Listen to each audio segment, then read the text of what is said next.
The unexpected encounter, the crimson dust of planet Zarian, swirled around Captain Jake Morrison as his damaged shuttle hit the rocky ground with a bone-jarring crash. Smoke poured from the engines, while sparks flew from the control panel.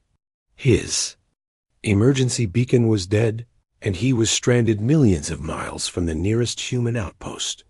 Jake pulled himself from the wreckage, his combat suit torn, but still functional.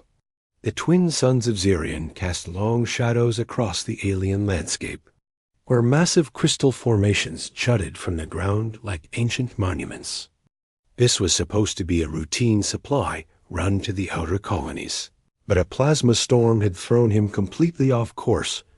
As he surveyed the barren terrain, Jake noticed movement in the distance. Tall, elegant figures approached with fluid grace, their skin shimmering with an otherworldly blue-silver hue. They wore intricate armor that seemed to be grown rather than forged, with patterns that shifted like living art. The leader of the group stepped forward, standing nearly 8 feet tall. Her presence commanded absolute authority, and Jake could see the intelligence burning in her violet eyes.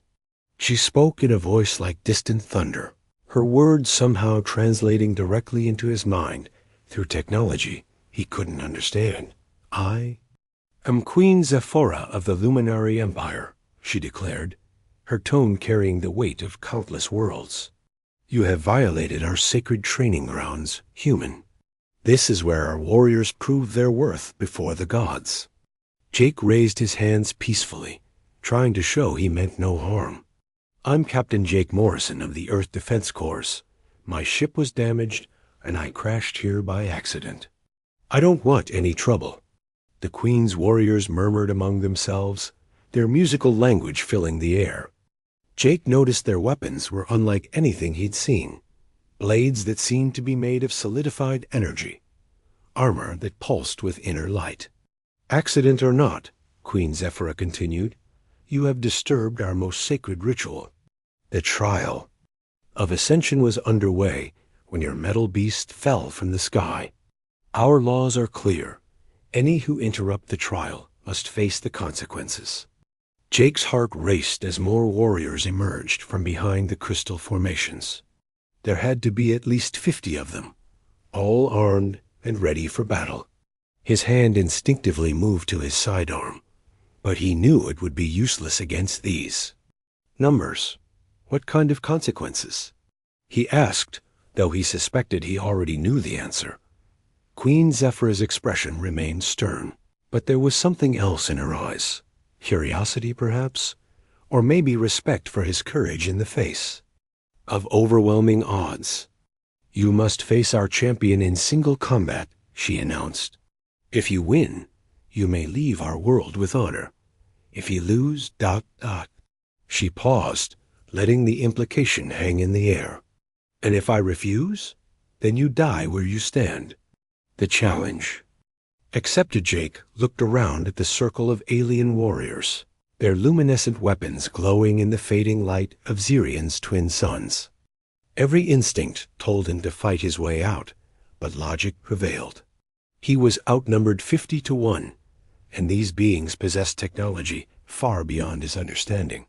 "I accept your challenge," he said, his voice steady despite the fear gnawing at his stomach. "But I fight by human rules. No weapons I can't understand.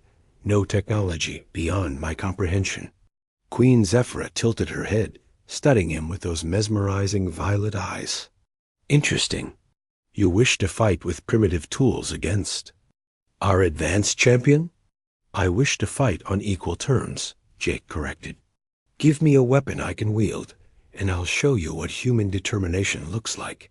The Queen's warriors laughed, their musical voices creating an eerie harmony. But Zephyr herself remained silent, contemplating his request. Finally, she nodded to one of her guards, who brought forth a simple metal staff about 6 feet long.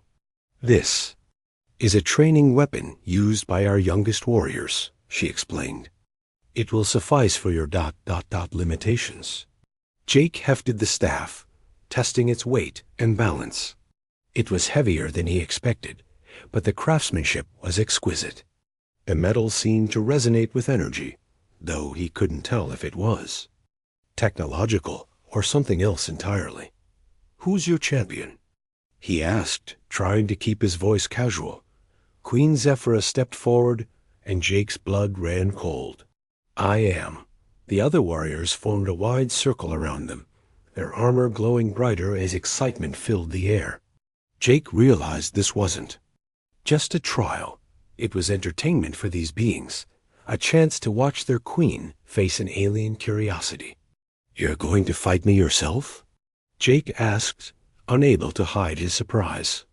"I am the strongest warrior of my people," Zephyra replied, drawing her own weapon, a blade that seemed to be made of crystallized starlight.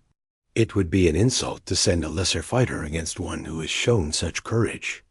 Jake took a defensive stance, his military training kicking in. He'd studied dozens of combat forms during his years in the defense corps, but nothing had prepared him for fighting an 8-foot-tall alien queen with superhuman strength and reflexes. "The rules are simple," Zephyra announced to the assembled crowd. "We fight until one yields or falls. There is no shame in yielding, human. I have faced countless opponents, and few have lasted more than moments against me." "I've got a reputation to maintain," Jake replied, forcing a grin. "Besides, you haven't fought a stubborn human before." For the first time, something like amusement flickered across the queen's face. "Indeed, that should make this interesting." She raised her blade in a formal salute, and Jake mirrored the gesture with his staff. The crowd fell silent, creating an arena of anticipation beneath the alien stars. "Begin," Zephyra commanded. The duel of worlds, the queen moved like liquid lightning, her crystalline blade cutting through the air with deadly precision. Jake barely managed to deflect her first strike, the impact sending shockwaves through his arms. She was impossibly fast, impossibly strong, and her technique was flawless. But Jake had something she didn't expect: unpredictability. His fighting style was a mixture of military training, street fighting, and pure desperation. Where she expected formal technique, he gave her chaos. Where she anticipated honor, he delivered cunning. He rolled under her sweeping blade, using his lower center of gravity to his advantage. His staff struck her leg, causing her to stumble for just a moment. The crowd gasped. Apparently, no one had ever made their queen stumble before. "Clever," Zephyra acknowledged, her respect for him growing. "But cleverness alone will not save you." She launched into a series of attacks that would have overwhelmed any normal opponent. Her blade created arcs of light as it moved, each strike capable of splitting stone. Jake found himself dancing between death and defeat, his staff spinning. In defensive patterns he'd never tried before, minutes passed like hours. Both fighters were breathing heavily now, sweat glistening on their skin despite the cool evening air. Jake's arms ached from blocking her superhuman strikes, but he noticed something. She was adapting to his unpredictable style, learning from each exchange. "You fight like no warrior I have ever faced," she said during a brief pause in there. "Combat. Where did you learn such techniques?" "Earth," Jake replied, wiping blood from a cut on his cheek. "We've been fighting each other for thousands of years. We've gotten pretty good at it." "Your people fight amongst themselves?" "Unfortunately, yes. But it's taught us to be creative, to find new ways to survive when we're outmatched." Something shifted in her expression, curiosity replacing the cold determination of combat. "Tell me, human Jake Morrison, what drives your species to such lengths? What makes you fight when defeat seems certain?" Jake deflected another strike, this one noticeably slower than before. "We don't know how to quit. It's our greatest weakness and our greatest strength." Fascinating. The duel continued, but now it felt different. Queen Zephyra was no longer simply trying to defeat him. She was studying him, learning about humanity through their combat. Jake realized this was more than a trial. It was a cultural exchange written in the language of battle.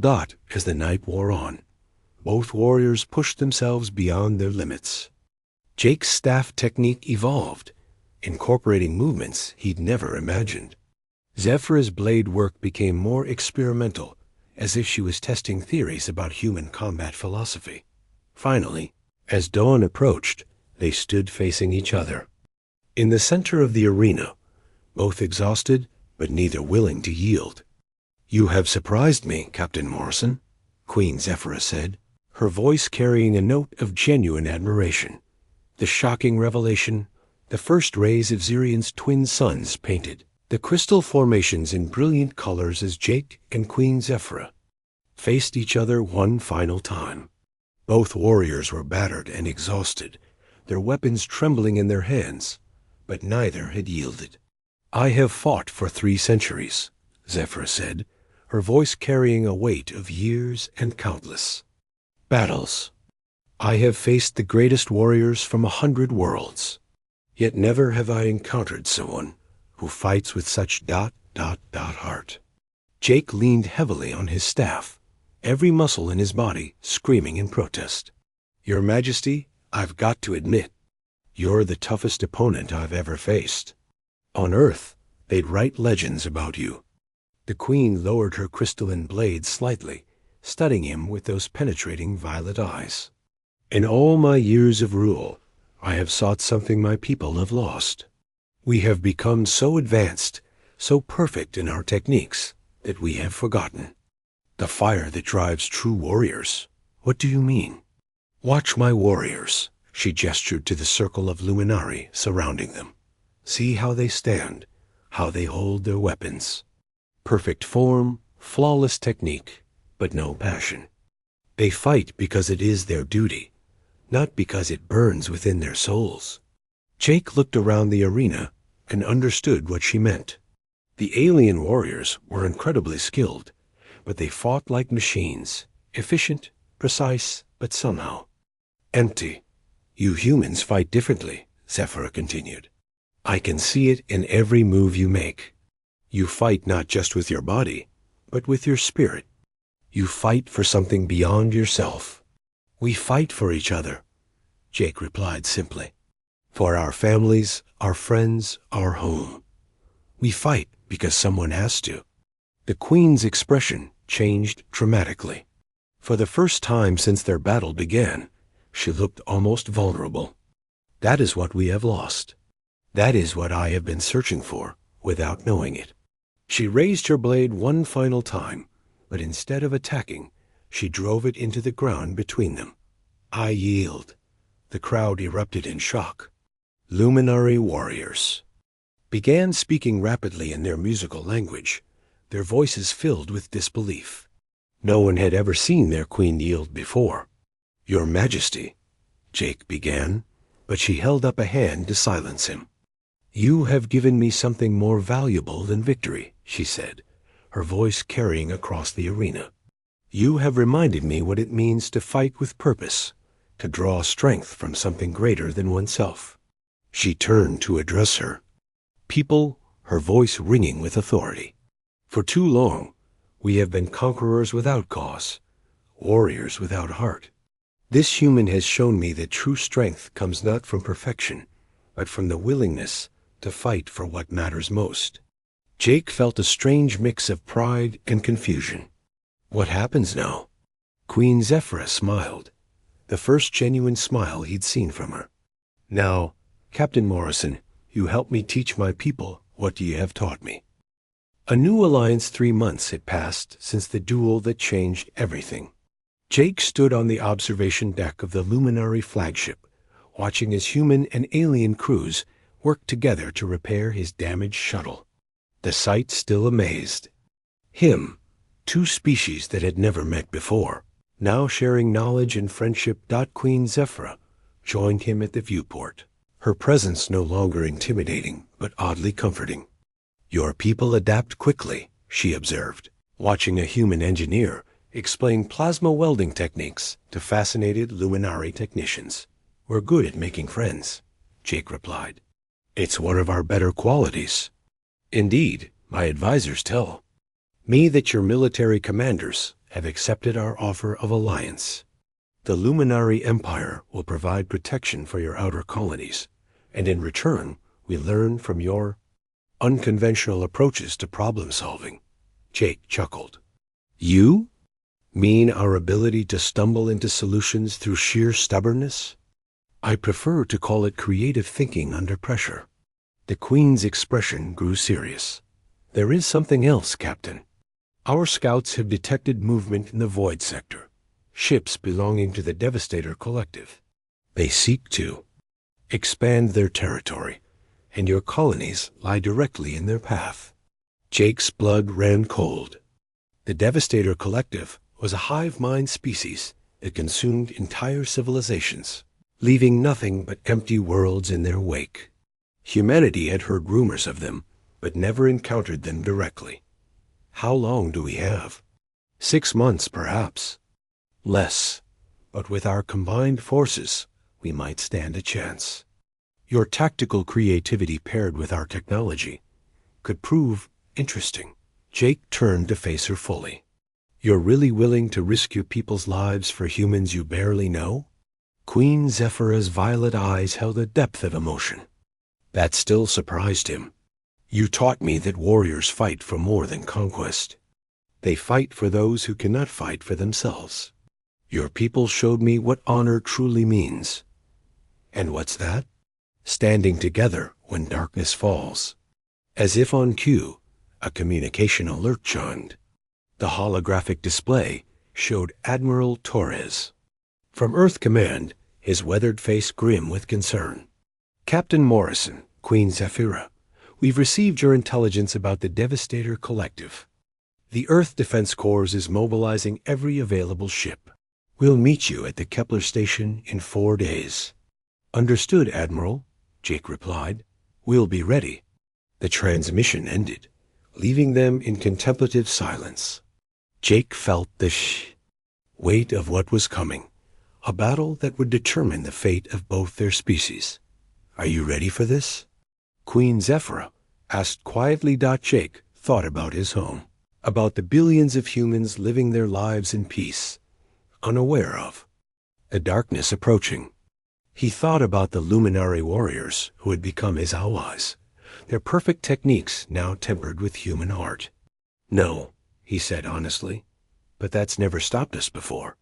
Queen Zephyra smiled, and in that moment, Jake saw not an alien, ruler but a friend who understood the burden of leadership. Then we faced the unknown together, as warriors should. Outside the viewport, the stars awaited their answer to an ancient question. What happens when honor meets annihilation? Soon, the galaxy would know what humans and Luminari could accomplish when they fought as one. The duel had ended, but the real battle was just beginning.